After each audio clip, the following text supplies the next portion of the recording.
In Part 1, we ask why the universe is silent. In Part 2, we ask the more dangerous question, what if the silence is a warning? Just let that question hang in the air for a moment. It really does change everything, doesn't it? It shifts the entire conversation from this hopeful, almost childlike search for cosmic friends into something much deeper, much more serious. What if the eerie quiet of the cosmos isn't an empty stage waiting for us to arrive? What if it's the aftermath of a show that's already over? The silence itself might be the most profound message we've ever received. So that's what we're going to do. We're going to reframe the whole paradox. We're moving on from the simple question, where is everybody? That's a question of curiosity. Now we're asking a question that gets into philosophy, into survival. If the universe has had billions of years and trillions of chances to spawn spacefaring civilizations, what does their complete and utter absence actually mean? What is the silent cosmos trying to tell us about our own future? Okay, let's just quickly recap the staggering scale of this problem, just so we can feel its full weight.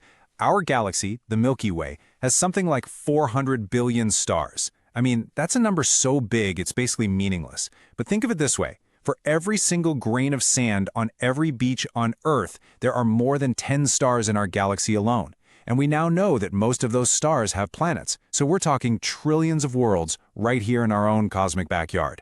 And our galaxy has been around for over 13 billion years. Our Earth is a relative newcomer, so you've got trillions of planets and billions of years of head starts. It feels like it should be an absolute certainty that someone, somewhere, would have risen up and started colonizing the galaxy, and yet, we look out, and there is nothing, not a peep. It is the most profound contradiction in all of science.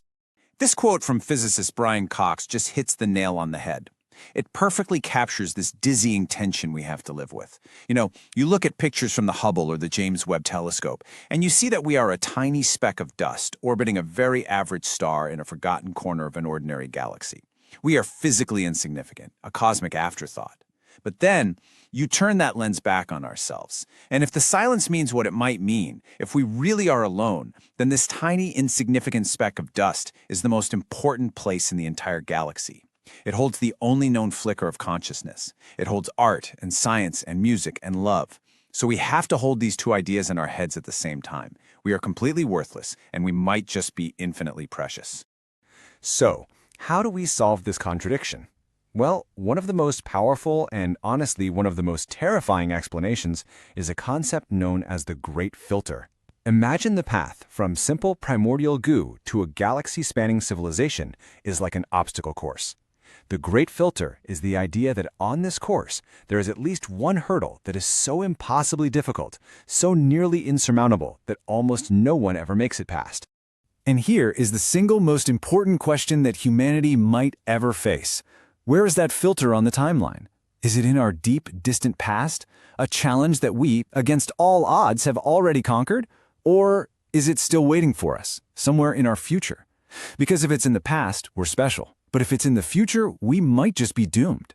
Let's really break this down, because the difference between these two columns is the difference between hope and despair. If the Great Filter is behind us, it means we are one of the luckiest things to ever happen. Maybe the initial spark of life from non-living chemicals is just ridiculously rare, a 1 in a trillion shot. Or maybe, as we'll see, the leap from a simple bacteria-like cell to a complex one was an evolutionary fluke that almost never happens. If that's the case, we can breathe a sigh of relief. We won the cosmic lottery, and the galaxy is ours for the taking. But what if the filter is ahead of us? If that's true, then the silence of the universe is a graveyard. It's the collected whispers of countless civilizations that reached exactly where we are now, and then failed. They discovered technology, they split the atom, they altered their climate, and they didn't make it. In that scenario, the empty cosmos isn't an invitation, it's an omen. The great astronomer Carl Sagan really worried about this. He pointed out this cruel cosmic irony. The very same technologies that give a civilization the power to become spacefaring also give it the power to destroy itself. It seems to be a universal trap. To get to space, you have to master immense energy. But when you do, you risk cooking your own planet. To build powerful rockets, you must first understand nuclear physics. But when you do, you also have nuclear bombs. You invent global travel, but you also create the perfect conditions for global pandemics. It seems that every civilization on every planet will eventually reach a point of technological adolescence, where it has far more power than it has wisdom. And we are living in that exact moment, right now. This list isn't science fiction, it's our daily news feed. So, let's explore that other possibility. The more optimistic, but somehow also more terrifying one. What if the great filter is in our past? What if the reason the universe is so quiet is that the journey to get to where we are is so monumentally improbable that we are the first, and maybe the only, intelligent species to make it this far in the entire Milky Way? Just look at this timeline of our own planet. It's mind-boggling. Life began on Earth pretty quickly, around 3.8 billion years ago. But for the next 3 billion years, nothing much happened. 3 billion years. The vast majority of life's history on this planet was just single-celled organisms, basically pond scum. Then, something incredible and seemingly random happened.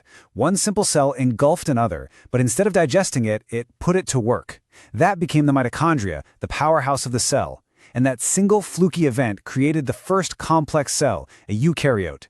Every single animal, plant, and fungus on Earth, including us, is descended from that one event. It happened exactly once in 4 billion years. Maybe that was it. Maybe that was the great filter. And even if you get life started, just surviving is a miracle. The universe is not a gentle place. It's actively trying to kill you. At any moment, a nearby star could explode in a supernova, blasting our planet with radiation and stripping away our atmosphere. A gamma-ray burst, the most powerful explosion we know of, could flash across the galaxy and boil our oceans. And we know for a fact that planet-killing asteroids are out there. We have the crater to prove it. We have managed to dodge all of these cosmic bullets for 4 billion years straight. It's entirely possible that most planets just aren't that lucky. There's also a really clever but chilling logical argument called survivorship bias. It goes like this. We find ourselves on a quiet, seemingly empty galactic street, and we wonder why it's so quiet. But think about the alternative. If we found ourselves on a busy street with huge, advanced civilization zipping back and forth, we wouldn't be here to wonder about it. They would have colonized our planet billions of years ago, and we never would have had the chance to evolve in the first place. So the very fact that we are here and able to ask the question, where is everybody, requires that we are in a galaxy that appears silent to us. Our existence is the proof of their absence. And this all brings us back to Arthur C. Clarke's haunting quote, because both possibilities are, in their own way, terrifying. If we are truly alone, think of the pressure. Think of the crushing responsibility. It would mean every symphony ever written, every painting, every scientific discovery, everything resides on this one fragile blue marble. If we fail, consciousness in the entire Milky Way might blink out forever. But if we're not alone, and the silence is a warning about a great filter that's still to come, well, that's a whole different kind of terror, isn't it? Okay, let's take a step back from the existential abyss for a moment, because there is another way to look at all of this. What if the silence has nothing to do with filters or graveyards or cosmic solitude? What if the problem is just us? What if the silence is simply a failure of our own imagination, a reflection of our own technological infancy? For the last 60 years or so, our main strategy for finding aliens, the whole SETI project, has essentially been this. We point our giant radio telescopes at a star, and we listen. We're shouting, "Hello," into the cosmic darkness, and we're waiting for someone to shout back. Now, it's not a bad idea to start with. It's what we would do. But it relies on a huge number of assumptions. It assumes they want to talk, that they're using technology we can recognize, and that they're aiming their message right at us, right now. This is the huge paradigm shift that's happening right now in the search for life. We're realizing that instead of just listening for a deliberate shout, maybe we need to develop new senses. Maybe we just need to learn how to see in the dark. We need to start looking for the unavoidable clues that life and technology leave behind, whether they want us to find them or not. I mean, really think about this. Humanity has been using powerful broadcast radio for, what, a century? And we're already moving past it. We're shifting to fiber optics, to lasers, to more efficient, targeted forms of communication. Our own radio bubble is already starting to go quiet. So the radioactive phase of a civilization might only be 100 or 200 years long. For civilization that's 1 million or 1 billion years older than us, radio would be ancient history. Expecting them to use radio to contact us is like expecting a modern city to communicate using smoke signals. It's just hopelessly outdated. So, this is where the search gets really exciting. We are entering a brand new era. We're moving beyond waiting for a phone call, and we're becoming cosmic detectives, searching for clues. We're learning how to look for the cosmic footprints that advanced civilizations might leave behind. We're finally learning how to listen to the silence. This is one of the most incredible things we can do now, mostly thanks to the James Webb Space Telescope. When a planet passes in front of its star from our point of view, a tiny bit of the starlight shines through its atmosphere. We can catch that light and analyze its chemical signature. We can literally sniff the air of a planet dozens of light years away.